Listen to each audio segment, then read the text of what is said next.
Hello, everybody, and welcome to the Know Your Shit podcast, where our knowledge and pride in what we do drives us to be excellent. My name is Josh Cadillac, and once again, I'm going to be in the driver's seat for today's show as we learn how to stop chasing paychecks and learn how to start building a business we can be proud of. We do that by talking to some of the most successful entrepreneurs in business to see how they got there, what their path was, and what was important to them along the way. We have a great show for you today because we have a great guest, and Miss Rachel Neiderhofer. Rachel, thank you so much for being with us. Thank you for having me. Appreciate it. That's my pleasure. So, Rachel, why don't you tell everybody what it is you do? Yes, so I am an entrepreneur. I have been an interior designer for almost the last decade. My husband and I recently launched into the real estate investment space where we really strategically implement interior design to benefit on the best financial gain when it comes to real estate. So that's really where my focus is. Like staging, like getting the house, really maximizing ROI through making the aesthetics as appealing as possible. Not staging, so I'm not a stager, but yes, maximizing ROI, specifically financial, right? But experiential and emotional. And I do that by taking my interior design expertise and extensive knowledge and applying it very strategically through a rehab, as an example, or a renovation to maximize the overall value, get the home to sell quickly, and make the dollars, allocate very strategically. Yeah. So taking and using the dollars as well as we can to put in those things that are going to most appeal to the buyer pool that's going to be most compelled by this property. Exactly. Beautiful. I love that. I've always said when working with sellers, whether you're the seller or you're working with a seller, the most important person, the gatekeeper to your success, is that buyer. If I can't get in their headspace, if I'm not thinking along the lines of them, I'm missing the actual person that is in between me and the outcome that I'm looking to get to. So I love that you're really kind of taking an aesthetic eye and bringing it to that, what they're going to want. What got you started doing that? Yes, glad you asked. So I really had an unconventional beginning into the world of interior design. I actually have a background in corporate finance. That's where I started my career, got my education, and through a series of events personally in life, I just got the opportunity to learn more about interior design, specifically construction management. So over the years, I've honed that skill, in really pairing my background in finance and business with my creative edge of design. So I approach it really from a strategic standpoint of not purely just making the property beautiful, but really helping my clients allocate funds very strategically, that whether they're looking to, flip a property or put it on the market soon or not, there's other goals that we strategically approach with interior design that helps them experience the property and ultimately add value, right? Value for today, but building legacy value because we're creating assets for our clients. We're not just making their space pretty. I think it's kind of awesome what you're talking about because there's always this famous conversation about what happened to cars over the years, and it used to be like you look at the cars in the 1950s, and they're just so beautiful and they're designed, and it's just each car is so compelling, and then what they say is, well, then the finance guys got to be in control, and it became, how can we standardize everything? And what's great is you're wearing both hats here. You have the finance background, what's this going to cost? Am I going to get an ROI on this? While simultaneously prioritizing design and seeing how those two meld together. It's very rare that you see that in one place. That's awesome.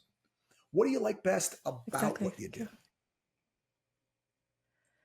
I really enjoy the process of working alongside people and being able to implement what I see.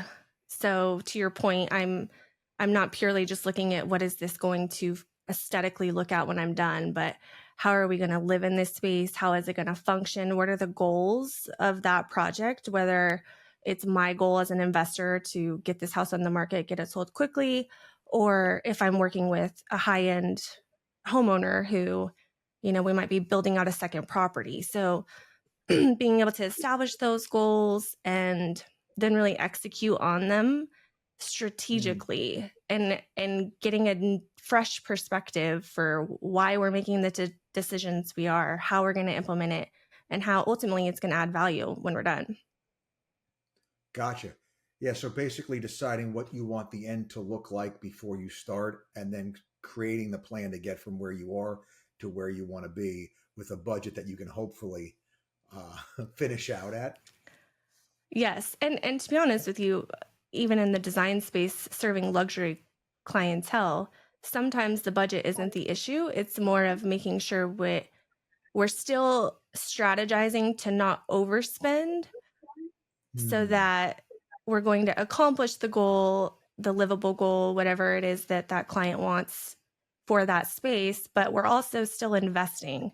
So if they decide to turn this property in 5 years, we're not going to be upside down because we splurged on a bathroom that's never going to get its value back. Yeah, we've over improved. So Exactly. let me ask you this. One of the things that I try to do with the show for our entrepreneurs, most people always talk about all the good stuff of being an entrepreneur, Right. working for yourself. I like to bring in the messy. I like to bring in the dirty. I like to bring in the parts so that our entrepreneurs that aren't getting only the rosy side, they know that they're not alone, right? That this is Yeah. part of the journey. So, what would you say is the toughest part of what you do? Well, over the years, there's been lots of tough parts. I am a mother of four, so Oh wow, that in and of itself is yeah, can big be tolerance. tough, right?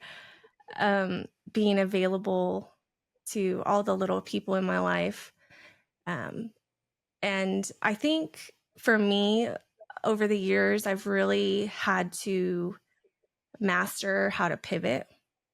Um, because it happens quickly. It happens in construction alone, Right. right? Industry side, but as an entrepreneur, and the world is ever changing, and AI and all the technology. And of course, the last 5 years for the whole world has been insane. So learning how to pivot quickly and Oh yeah. learn Oh, along the way, like not allow the obstacle to keep you from moving forward. And also I think for that me, being open-minded about what that moving forward looks like, right? It's not always maybe the way I originally thought in my mind. So being open-minded to like, okay, let's keep going. yeah. So I think as entrepreneurs we get lulled into the thought process that what worked last time will work every time, or what's worked for the Right. last couple of years. And COVID and the fallout from that, and like how we had to adapt was a clear indicator that pivoting within the business model is something that you're going to have to do because changes come, and what did work doesn't always work. This worked when I had a 4 week lead time or a 3 week lead time on getting kitchen cabinets, but now that that's 4 months to get the same set of kitchen cabinets, my debt Right. service is a problem now. Like everything, all my profit margins are getting squeezed on all sorts of different sides. I have to find a different way of doing this to take and still Mm-hmm. get me the net return I need to have a successful business. I think that there's a lot of folks that, especially entrepreneurs, that really had uh, that unpleasant meal served to them in a way that Oh, yeah, we wish we could have avoided. definitely. And, just you don't know what you don't know. I remind myself of Yeah, that often. Like looking back sometimes, it's like, well, I'm doing the best I can. And I only, I made the decision based off of what I know. Like you don't know what you don't know, and you just have to keep going. And yeah, I guess that's the messy. It's always, it's just a journey. It's a journey. yeah. You know that. You, yeah, you can't rest on your laurels. Let me ask you this: where do you think all the success for you came from?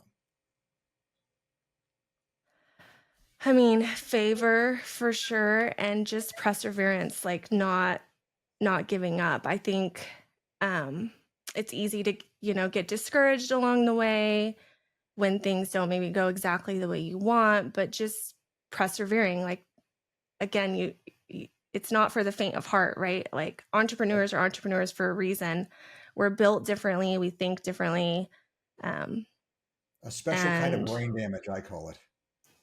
yeah, and also community, like whether it's, honing in on somebody via podcast or joining some type of small group within your sector, but like learning from people. There are definitely people out there who have helped me, who have gone before me, and imparted that wisdom, and like latch onto that, because that's so valuable. You can learn a lot and accelerate your own journey by not doing maybe some things other people have already done. Sure, I get that. Let me ask what I think is one of the important questions for any CEO that they have to figure out. They have to, in order to be a good CEO, in order to take and be a good entrepreneur, you have to evaluate what you have to work with. And largely, when you start, what you have to work with is you. So, what would you say in your makeup is what makes you particularly good at what you do? I think over the years, it's been really identifying what I'm not good at and being able to find people who are good at that and really delegate that. That's something that I continue to learn, but definitely early on, you tend to want to like hold on to your baby. Like, this is my vision. I'm so invested. People are never really as invested as you, but there comes a point, um, when you really have to step aside and trust the process of expertise that other people can bring into your business to help you reach some of those goals that you're likely not going to reach or achieve in your own capacity. Hmm. um, Sure. and I know what I'm good at, and I've continued to get better at being like, look, I'm not, a marketing guru, as an example. Like, I know the Yep. basics of certain things to help me make good decisions, but ultimately you have to hire people that you can trust. And sometimes that may not work out the way you want. And that goes back to the pivot of like, hey, what can I learn differently? This partnership didn't work for whatever reason. How can I improve it next time? Um, yeah. And Yeah, trying to that makes sense. delegate. Yeah. Yeah, no, recognizing, you know, and being willing to say, I suck at this. Someone else, I am better served by having someone else not named me do this thing. I think that Yeah. is a big part of the learning curve early on. And my entrepreneurs that I've talked to that have struggled with this, that oftentimes cite that as one of the biggest things they needed to take and figure out in their journey. And I love the idea that we're talking about this as a journey because it really so much is. Mhm. Where do you think the passion for your business comes from? I mean, for me, it's really like in my heart. Um, like I said, I'm entrepreneurs are kind of wired a little differently, and it's like an unshakable thing for me. There's a drive, um, that I just can't shake, and it's something I enjoy to do. I enjoy the process of seeing other people benefit from the partnership when they allow me to be a part of, their life. And ultimately, Hmm. it's relational, right? So when I have a success or a win, and somebody else has gained value from the relationship with me, I mean, that's fuel to keep going, um, in the business. But then also as a mother, the what I'm fighting for, the legacy of my children, and showing them like there's a different way you can do life and to really follow your dreams. And my husband is my business partner, my number one supporter, and so we're really intentional about sharing the journey as much as they're capable of understanding today, that you know, why we did what we did. And it's not just for me, it's for them. And of course, that's a huge part of my motivation also. Of course, you got to know why you're doing what you're doing. Um, Yeah. Back to the idea of the messy part. Uh, Yeah. that's the good, but every entrepreneur deals with unmet expectations.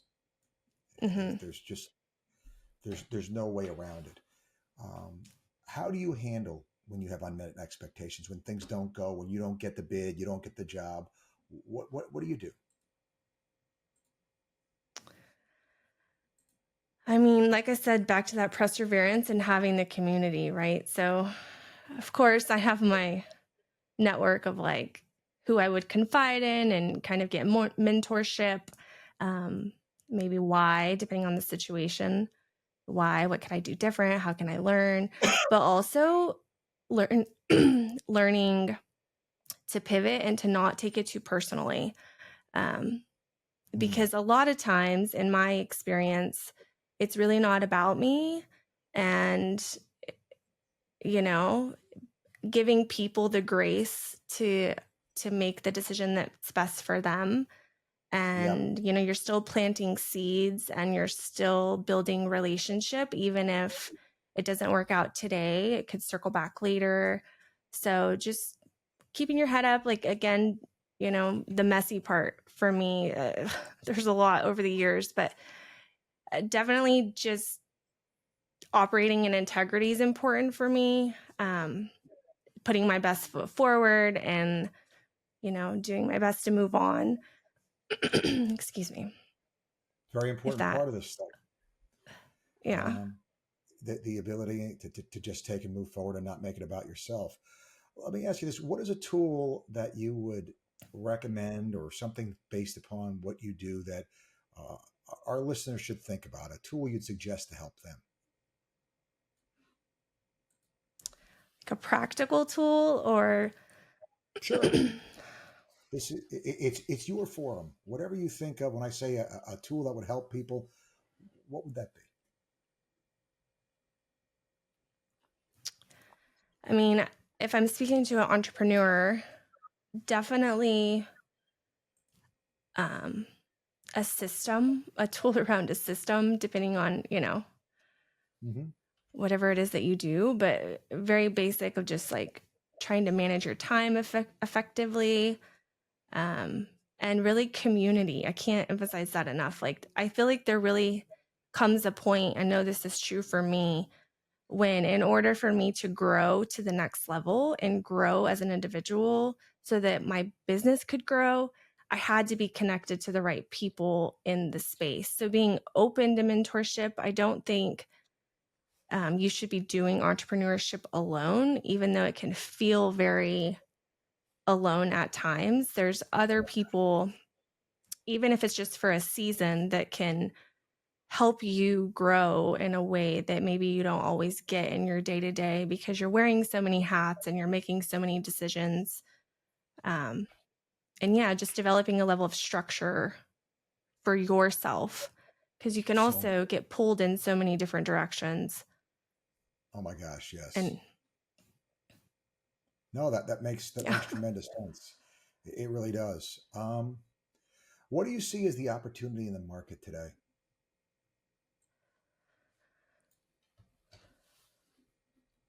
What's the thing that gets you excited?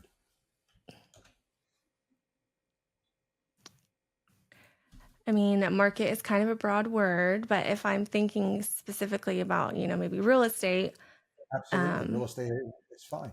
Eh, What's the yeah, thing that gets you what excited that you see going on? I mean, I like a lot of things about real estate. What gets me excited is just there seems to be a realignment, specifically on the investor space, where, every depends on what forum you're listening to, but sometimes the term real estate investor can be used very loose, like everyone's a real estate investor, right? Um, Absolutely, totally a true thing. but I think the market has really begun to shift over the last couple years, where the way you used to be able to get into this space is not always effective as it is now. And that strategy application is really what gets me excited, because it does require a little more skin in the game, a little more knowledge. And it's what's ultimately I see an opportunity to really tap into a space that maybe other people haven't gotten that experience or education. It's sort of like a untapped little sector that I see specifically when it comes to what I'm doing. The price point, areas to buy, stuff like that. So Gotcha. So I agree. I mean, we're seeing a market that is in transition, and every time there is transition, there are opportunities to take and be successful. And so, this market actually does get me very excited, even though people are sitting here, oh, the market's so bad, and well, yeah, it's bad to be a seller right now. But if it's bad to be a seller, guess what? It's a good time to be. It's a good time to be the buyer. You got leverage you haven't had in for freaking ever. You can walk into a seller and offer less in a lot of these markets. Markets that you couldn't. Asking price was a mere suggestion of how high you're going to have to go, which is how much over you had to go in a lot of these markets. There's still markets that are that way, but things have kind right. of cooled in a lot of these markets that we're looking at. And when that cools, you have sellers that have a historical expectation of 37 seconds on market for a closed sale, and now it's taking months. Their desperation level continues to increase. Your ability to walk in and have offer, dare I say it, below asking price and ask for points back to buy down your mortgage temporarily so you can wait out what appears to be interest rate cuts that are coming our way potentially. Like, oh my good OMG. There are opportunities out there aplenty. It is a thing. What would you say, Rachel, is the most important thing you've learned along the way? In the process of doing all you've done, what would you say is, your big lesson? Yeah. I mean, there's so many different scenarios, but again, like giving yourself grace is how I phrase it, Oh like yeah. you don't know what you don't know. And sometimes I'll even have thoughts like, why did I have to go through this path to get here? Like, where did I miss it? Feel like I wasted time. Definitely lost money. But reminding myself like, well, I didn't know what I didn't know, and I know now. So just taking the good out of every scenario. Like, I believe nothing goes in vain, and it has made me stronger, right? um, Different aspects, like knowing more about different facets of the business. And yeah, just perseverance. Like, it's not for the faint of heart. Like, you don't just give up. You may pivot, you may set something down for a time, but that doesn't mean you're quitting. And I think people who really quit, it's just the discouragement gets so heavy, or maybe the pivot doesn't look exactly like what they originally thought. So you can be married to the dream, but not necessarily married to the process of how you get to that dream, and just trying to be Yeah, fluid along the way. that makes sense. That makes great sense, and I mean it's true. It's just part of what we have to do. Um, what would you say you're most proud of in business that you've accomplished? I And mean, I should have qualified this. We're kind of shifting gears here a little bit with these next okay. ones, kind of a little bit of a lightning roundish kind of thing. This is us just trying to get the folks that are listening to get to know you a little bit better as a person, like what's mattered to you. You're at this place in your journey, looking at the journey that you've had, and kind of assessing rather than the granular view of 6 inches, off the ground. This is kind of the 10,000 foot view. What would you say you're most proud of in business that you've accomplished? I mean, most proud of, right off the top of my head, would be the unity of my family, not separating my motherhood from my career or my entrepreneurial ambition, and not separating it from my marriage. Like, you often see my kids in tow with me. They're a little older now, but definitely when they were young, I took full advantage of the premise that I got to create the schedule, that my kids could go where it was appropriate for them to go. And I did my best to allow them to see mom grow and be a part of what mom gets to do. And it's been a fun experience along the way. And, now as they've grown a little older, they have all these business ideas and like how they're going to hustle money on the side and make bracelets to sell. And it's like the beginning of them dreaming about opportunity. And so that's exciting to me to just see them flourish and think in a big way. It's like allowing them to have these big thoughts because they've seen and been able to be a part of some of the things that my husband and I have done. So that would be my biggest takeaway, is like a achievement, something I've enjoyed. That's awesome. You start to see the entrepreneurial bug strike strike those that have been watching you. That's got to be great to see. If you it, we You may never speak to or have an opportunity to be involved in the people listening to us right now lives again. If you could give them one piece of advice, what would it be? Just believe in yourself. Um, Keep going. You're not crazy. You might be a little different, but you're not crazy. And it just There's a song about that. You're not crazy. You're is just it. a little unwell. It's I an don't older think I song. know it. Yeah, I'm not crazy. I'm just a little unwell. Is the lyrics as I recall. But yeah, And that like is you're something doing a that good job. yeah. There's points in your path, just like anyone, but like you're doing a good job, telling yourself that too. Encouraging yourself is important. Giving yourself a little bit of grace. Yeah, Yes. that is definitely a thing. Um, all right, if you had to narrow it down, it's a tough question for some people. If you had to narrow it down to one book, what is the book you would tell everybody they should read? For me, it's the Bible. Um, All right, that always a good that one. is my source of truth for all things. Um, but definitely leadership books. It's really about your mindset and your thoughts. So a couple That makes good sense. ones. Yeah. All right, similar question, but a little different. Favorite movie of all time? Oh wow. I don't have a lot of time to watch movies. Four Um, kids and a business. I could imagine. hmm, I mean, first one that comes to mind would probably be Dirty Dancing. That was my fave when I was young because I loved to You. dance. Nothing wrong with a little Patrick Swayze. That's can't go wrong with Patrick Swayze. Uh, Famous person in history you'd want to meet if you could.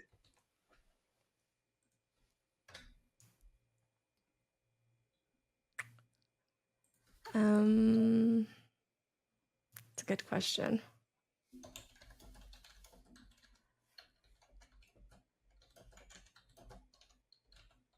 I mean, famous is relative too, right? Sure, it Um, could be anybody. yeah.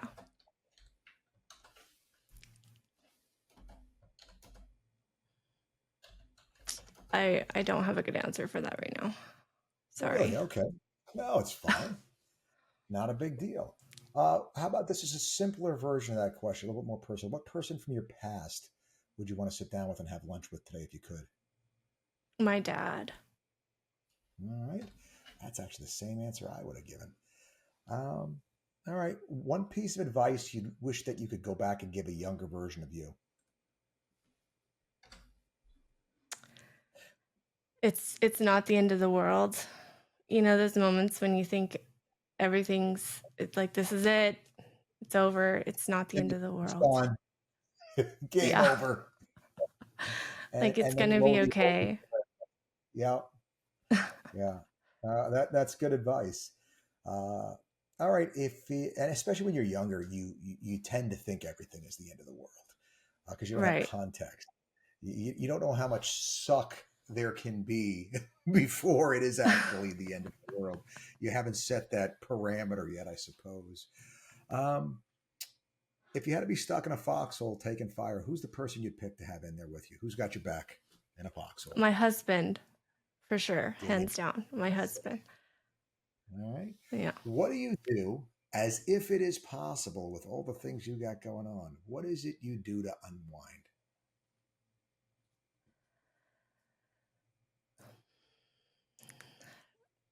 Hang out with my family. Um, Okay. enjoy my children enjoying what they enjoy. We're kind of at that stage of life where just watching them flourish and what brings them joy brings me joy. So, Sure, I get that. mhm. Getting to see them experience things for the first time and what that's like, that vicarious joy is a very cool thing. Um, Yeah. what's next for you, Rachel? What's the next project? What's the next thing you're working on? What can we expect to see from you soon? Yeah. So right now I am definitely focused more on kind of sharing with people how I do what I do. Launching a podcast here soon called Return on Design, where I really allow people kind of the behind the scenes look of the numbers, the decisions, and the strategy around how I, take beautiful spaces and make them powerful assets. And yeah, sort of imparting a little bit of that wisdom and helping people in their own journey, Good stuff. whether they're, Looking yeah. forward to it. That would be exciting. So be on the lookout, for listeners. All right. Last question I have for you: where can people find you? Yes. So you can find our businesses are Audacious Designs and Audacious Properties. And like I said, our podcast is Return on Design. So you can go to Return on Design. It's returnon.design. Sort of more about me and the person behind the brand. And then we have Audacious Designs.design and Audacious.properties. So Good stuff. Well, Rachel, thanks so much for coming on and being with us and for having a chat and sharing your wisdom with them. So greatly appreciate it. I appreciate you. Thank you for having me. My pleasure. And I want to thank our listeners always for taking their time with us to hang out and listen in, as I always love to do, because I never forget to do this. I always want to remind you there's never a good excuse not to know your shit. Till next time, guys.